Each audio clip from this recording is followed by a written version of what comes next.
Sherlock Holmes, one of the most fascinating characters I have ever portrayed.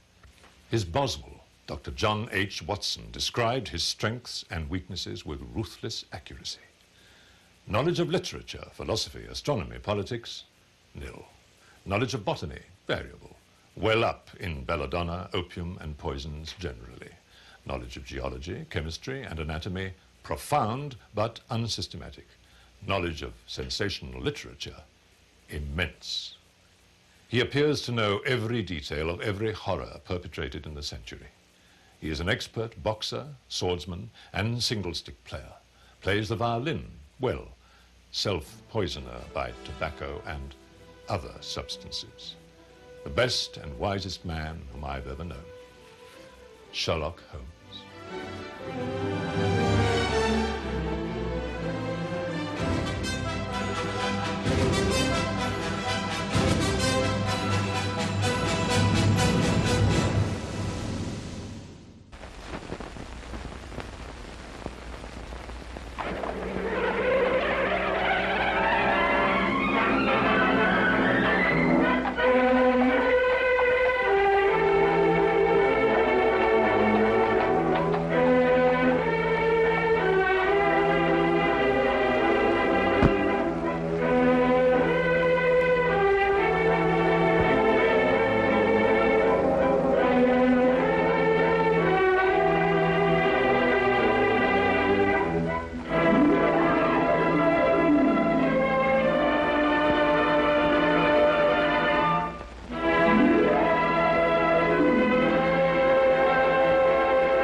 The city you consider as home is never so attractive as when you return to it after long and difficult times in other parts of the world. My name is Dr. John Watson. I had served and been wounded in the more remote regions of Afghanistan and had been discharged from the army with specific instructions to rest. The sight of London again was already working its soothing tonic. As I rode through the familiar streets, I never suspected that a chance introduction would lead me into the most amazing adventure of my entire life. Hello, Stanford. Watson, old man. Hello, how have you been? It's good to see you. Not as well as you, obviously. You look great, old man. Heard you were wounded. Well, it could have been much worse. Sit down. Care for a drink? Have one. Good. Well, what are your plans now? Got nothing really at the moment. I'm looking for lodgings. Trying to solve the old problem of comfortable quarters at a reasonable price. That's odd. There's a second man today that's used that expression. Really? Who's the other? Well, you wouldn't know him. He's doing some work in the chemical laboratory at the hospital. Might be interesting. Yes, well, I wouldn't mind sharing a flat with somebody if he was all right. Well, Anything wrong? Oh, no. He's rather strange. Well, what's wrong with him? Oh, nothing wrong with Holmes. That's his name, Sherlock Holmes. Well, when I saw him this morning, he was doing some research with a corpse. Oh, what was he doing? He was beating it with a stick. I beg your pardon? Did you ring, sir? 2 shillings, Smith. Very good, sir. What did you say this Sherlock Holmes fellow was doing? He was beating a corpse with a stick. Oh? What in heaven's name do you want to do that for? He wanted to find out if it was possible to inflict a bruise on a body after death. Why?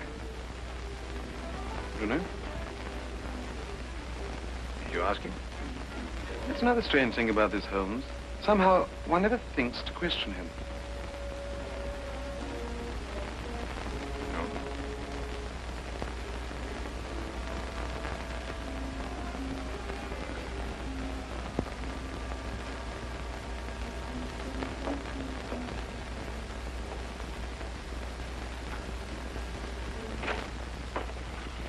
It really works. You realize you've just entered the greatest chapter in the history of forensic medicine. you're Dr. Watson? Yes, I am. What works? A foolproof test for hemoglobin. You realize what this means, of course. No, I don't. You must be Sherlock Holmes. It will create a revolution in criminal investigation. Yes, I'm Holmes. How did you know I was Watson? Because you've just come back from Afghanistan. How do you do? How you do? How did you know I'd just come back from Afghanistan? Well, it's written all over you. The problem has generally been that a man is suspected of a crime months after the crime is committed. Then when they find bloodstains on objects of clothing, they can't be sure if it's blood, mud, or rust stains. But this solves the whole thing, of course. Oh, of course. Of course. Stanford told me you're looking for someone to share a flat you'd found. You know, if this test had been in existence a year ago, it would have meant that von Bishop of Frankfurt would most certainly have been hung. And that goes for Mason of Bradford, Muller and O'Fay, naturally. Naturally. Who are these people? Did you know, I'm delighted to meet you, Watson. I think you'll like the flat. It's in Baker Street, by the way. Oh, we could pop round this afternoon and have a look at it if you care. Yes. Oh, yes, rather. I'd like that. Good. Did you mind if I play the violin? No, go right ahead. No, I don't mean now. I mean when we're sharing the flat. Oh, no, of course not. I like a bit of good music. Oh, good. I'm afraid I'm not very good. Oh. Tell me, Holmes. Yes. How did you know I just got back from Afghanistan? Well, it's obvious. Now, that's what you said before. It isn't a bit obvious. You're a doctor, that much we know. But with the air of a military man, therefore an army doctor. You've acquired a sunburn. I know it's not your natural color because your wrists are white. Your eyes tell me that you've recently been ill. I'd say some sort of tropical fever. You use your left arm stiffly as though you'd sustained a wound. Now the problem becomes, where would an army doctor have contracted a fever, sustained a wound? The answer, my dear Watson, is in the present campaign in Afghanistan, naturally. Naturally. Of course, it's obvious. Naturally. We examined the rooms at 221B Baker Street that afternoon and promptly moved in on the following day. I had, at this point, known Sherlock Holmes for only 24 hours. But the man's fantastic powers of perception, coupled with the almost unpredictable personality I'd ever encountered, kept me in a state of constant surprise when I wasn't being shocked. It was unbelievable, the things he knew and the things he didn't know. Now, really, my dear Holmes, you mean to tell me you didn't know that the Earth moved round the sun? Really? But every schoolchild knows that. Well, now I know it, too. And I shall promptly proceed to forget it. But why? Yes, why? Why should I remember it? Well, because it's a natural phenomenon. Well, is it important? Does it affect us? If you told me the Earth went round the moon, would it make any possible difference to our way of life? Well, you put it that way, no. Then it's useless information, and I shall do my best to forget it. I advise you to do the same. At times, I thought the man was joking and simply having a bit of fun at my expense. But I soon learned that he was in dead earnest. I also, unknown to him, made a brief classification of the man's knowledge. Literature? Nothing. Philosophy? Nothing. Astronomy? Nothing. Politics? Disinterested. Botany? He knew everything there was to know about poisons and absolutely nothing about practical gardening. Chemistry? Profound. Sensational literature? Without question, Sherlock Holmes knew the details of every horror perpetrated in the last 100 years.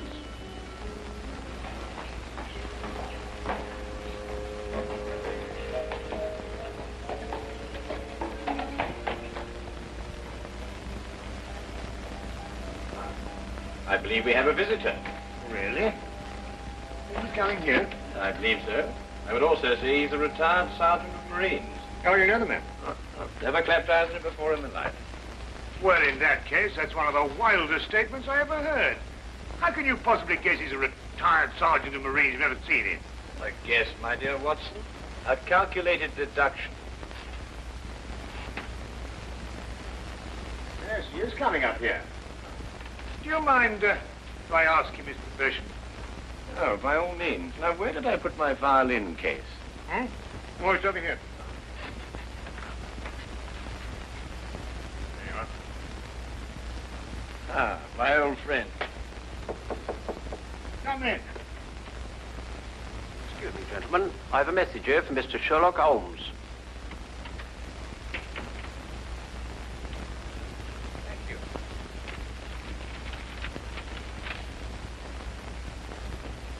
Excuse me.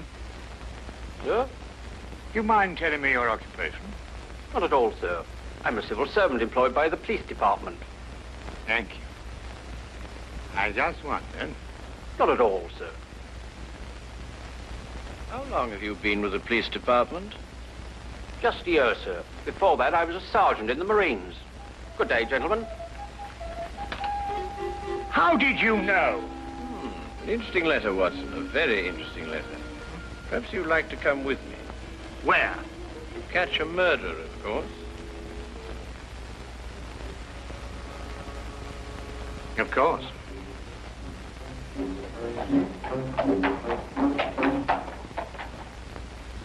How did you know that that man was an ex-sergeant of Marines? Who? A messenger from the police. Oh, yes, the retired sergeant of Marines. That's what I said.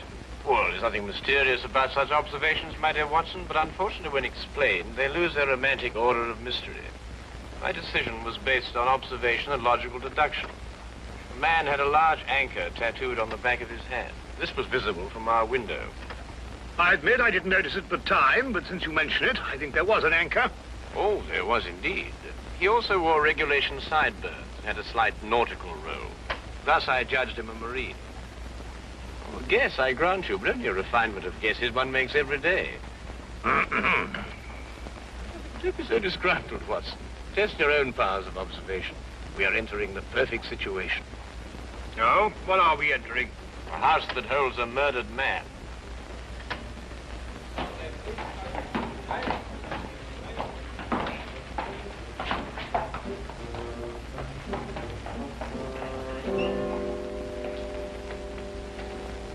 Is Inspector Lestrade inside? Yes, sir. May I have your name, please? Yes, Sherlock Holmes. This is Dr. Watson. Oh, that's quite all right, sir. Inspector Lestrade gave instructions to admit you. Oh, good. Oh, by the way, has the body been removed? No, sir, but the medical examiner's just gone. Oh, thank you. Let's hope they haven't moved things about too much.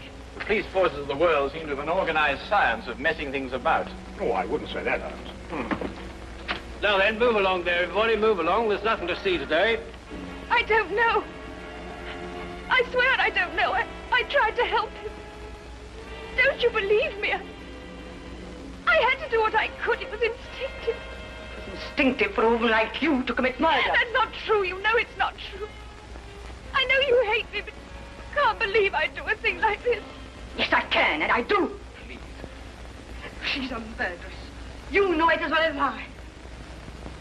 She murdered your brother. It's a lie. Yes, it's a lie. Frank, our story's a lie.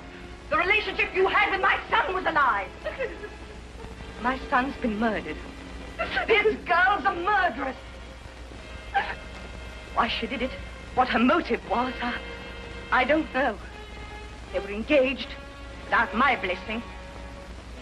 I can only be grateful that she gains nothing by her crime. Your duty now is to convict her. Just a moment, please.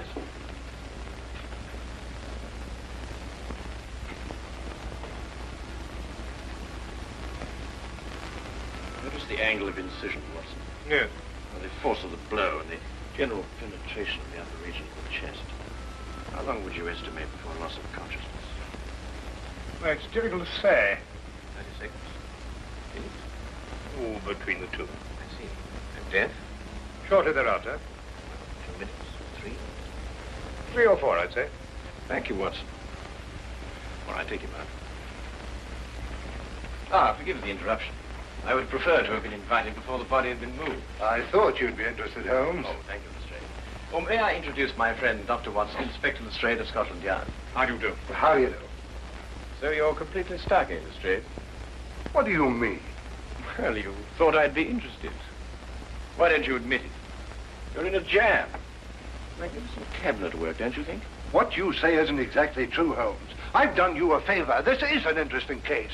Of course, there are 1 or 2 unexplained details, but I don't believe it'll be long before we're What's clear. your principal problem? There's no motive. I found this girl with a knife in her hand. My brother lying dead on the floor. I found Peter on the floor. I tried to help him By stabbing him? by removing the knife. Anybody would have done the same thing. I love him. Ah, my dear young lady, there's no cause for you to alarm yourself. No one's accusing you of, well, of what happened. This would be a clear-cut case if only she had a reason for murdering him. There happened to be a policeman outside the house during the murder, and he said that no one came in except her. Well, what about the others? Who benefits by her death? Well, no one. The estate was left in such a way that if he died before he married, everything went to charity. My dear Inspector Lestrade, he didn't die before he married. This young lady and the man whose body was carried out of here have been married for at least a week. In the event of his death, I imagine everything passes to her.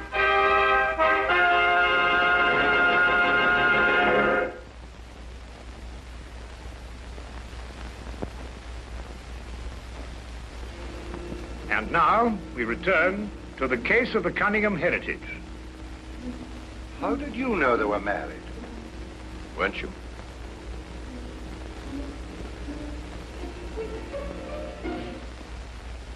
Yes, a week ago. Then you do benefit by my brother's death. You're his heir. I don't know if I am or not. I only know I didn't kill him. I swear I didn't. Where were you married? We went down to Brighton last weekend. Well, why didn't Peter say anything about it? I don't know. He asked me not to say anything, so of course I didn't. I'm afraid, young lady, I'll have to ask you to accompany me to headquarters. I understand.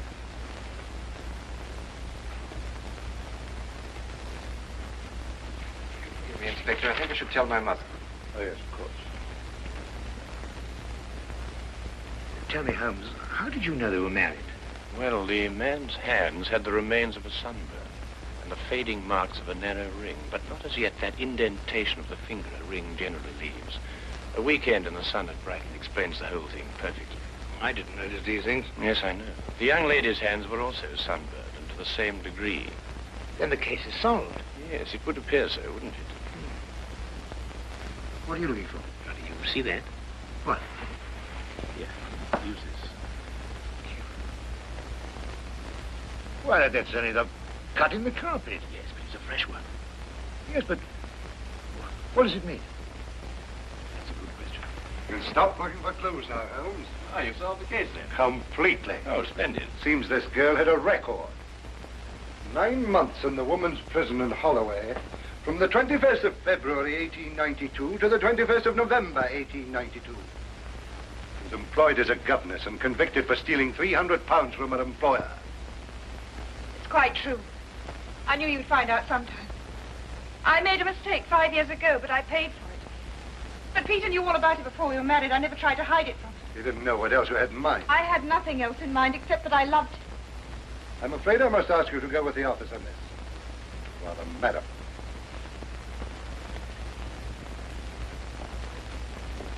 Well, that's how I like my cases. Fast and simple. Oh, you must tell me some more about it. Well, there's nothing to tell, really. Her story was that Peter asked her to call here at 10 sharp. She arrived, found the door open for her, came in here and found him writhing on the floor with a knife in his chest. She screamed, pulled it out, and just then Brother Ralph walked in. Peter died without saying another word. So she stabbed him for the inheritance and was caught in the act. Simple. Well, holding off a log. Couldn't be simpler, could it, Watson? Oh, I still think it's a tragedy. Yes, but in my job, Dr. Watson, we run up against it all the time. Cigar? No, thank you. Well, I suppose you had some amazing adventures. Yes, but one learns to have a real philosophy of life and get a good perspective. Yes, I suppose. But just the same, I think it's a pity. Just another case of a clever girl being too clever. The clever girl who intended to murder her husband, she certainly chose the most stupid possible way to commit the crime. What was that? Well, what's this? Checkbook. Oh, amazing deduction, Lestrade. Look. So Peter Cunningham drew a check for £1,000. 6 weeks ago. And 5 weeks ago. And 4. And 3. And 2. And that's all. Well? They're drawn to cash. Well, I don't get your point. He was a very rich man. Well, it's a great deal of cash. It was his own money. I suppose he could do what he liked with it. You may have hit the proverbial nail, Lestrade. Now, look here, Holmes. You're trying to start something that just doesn't exist. So, do you think so? I have a great deal of respect for your opinion, Holmes. But your trouble is that you can't leave things alone. If there isn't a mystery, you have to make one or you're not happy. You're right, I'm not happy. There are marks on the carpet indicating a struggle. The man whose body was carried out of here was over 6 feet in height. If he had struggled with the girl who had left here, I don't think he'd have lost. She surprised him. Oh, but he was expecting her. That's her story. I'd say she sneaked up on him. What, had stabbed him in the chest? How do you sneak up on someone and stab him in the chest, Lestrade? Now, look here, Holmes. You're trying to start something, and I just won't stand for it. That girl's a jailbird, and she's guilty, and she's going to hang. And that's the end of the case. I see Inspector Lestrade is up to his usual mental gymnastics, trying to hammer square pegs into round holes. Well, it's been a great pleasure meeting you, Inspector. I warn you to keep away from that man, Holmes, or you'll be insane in less than a week.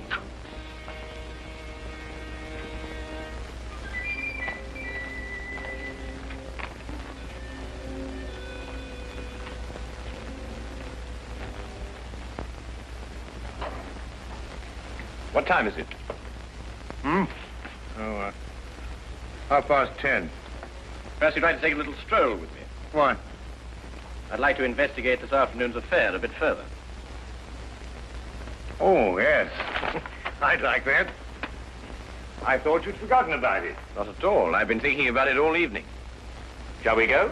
Then we must exchange our thoughts en route. Where are we going? To the Cunningham house. I didn't know you'd made an appointment there. I didn't. Oh, well, who do you expect to see? No one, I hope. I'm terribly sorry, Holmes, but I'm afraid I don't understand what you mean when you say you want to go to the Cunningham house and you don't... You can't do that. What? Well, you can't break into the house. Why not? It's against the law, that's why not. Why, if we're caught... That's it. What is? If we're caught. But that makes no difference. Makes no difference at all. The thing is, if we're caught, it's against the law.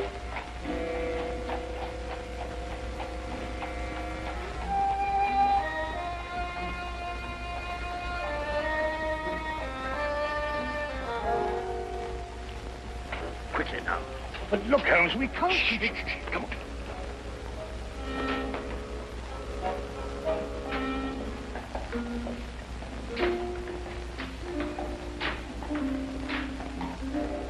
Good evening, Inspector. Good evening, Sergeant. Everything all right? Yes, sir.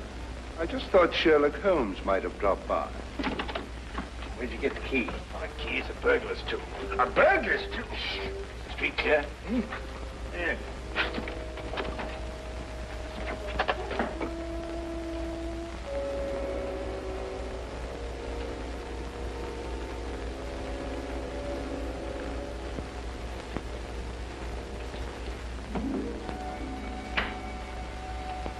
How do you know he's out? Because I had a spy watching the house. Go through that cabinet. What am I looking for? Well, papers, bank statements, anything to indicate passage of money from Peter Cunningham's account. Go on.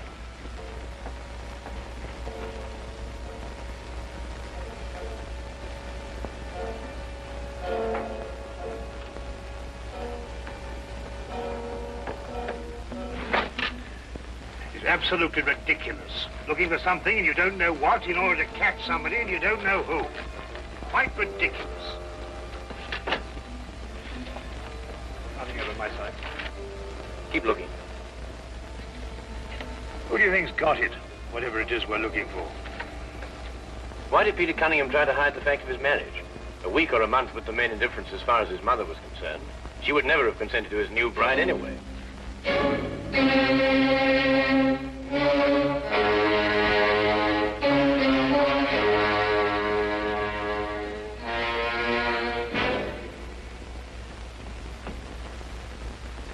He married her to prove to me that my blackmail wouldn't stop him. And then he withheld the fact in order to give me 1 week to clear out of the country before he exposed me. The money he paid you went to buying up your promissory notes. I was being pressed, Mr. Holmes. My brother's engagement to a jailbird gave me a perfect opportunity to extract a little money from him. In fact, if he hadn't been such a bullhead, it could have gone on for quite some time. A jailbird, as you put it, makes the perfect murder suspect. Perfect, Mr. Holmes. And you and Dr. Watson make perfect burglary suspects. When I report your death to the police, they can't possibly blame me for defending the sanctity of my home.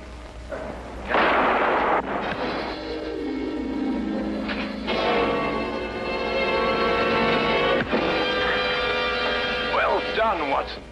Oh, I could have done a bit better, only it was my bad shoulder. Quite all right, Watson. Think no more about it. So that's our murderer. Yes, the only possible one, of course. Only a man could have struck that blow. Peter died, as you say, within 3 or 4 minutes. And there was a bobby outside the whole time. Yes. Crystal clear. Oh, it's completely obvious. Well, what do we do now? What's going on here? Who fired that shot? We will sit with the good inspector, and with the aid of our evidence, a bit of logic, and a few simple diagrams, we will endeavor to convince him that night follows day, and that 1 and 1 inevitably makes 2. How did you two get in here anyway? Now, Inspector, calm yourself, calm yourself. Come, sit down. Now, there's a good fellow. Sit right here. Now, you see, we have a great deal to talk about.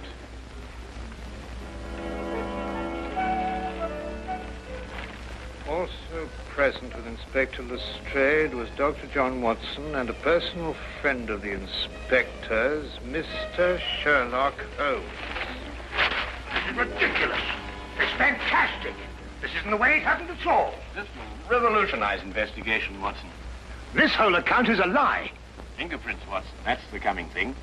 Oh, nonsense. What are you going to do about this? A bit more research. Here, give me your fingers on this sheet of paper. Oh, were you going to sit there with these disgusting little smudges and let them get away with this? Beg your pardon? Well, I won't. They're going to hear from me. Brilliant Inspector Lestrade, indeed. Why, it took you 3 hours to convince that bonehead. I don't know. Never in my life have I heard. This young lady was innocent.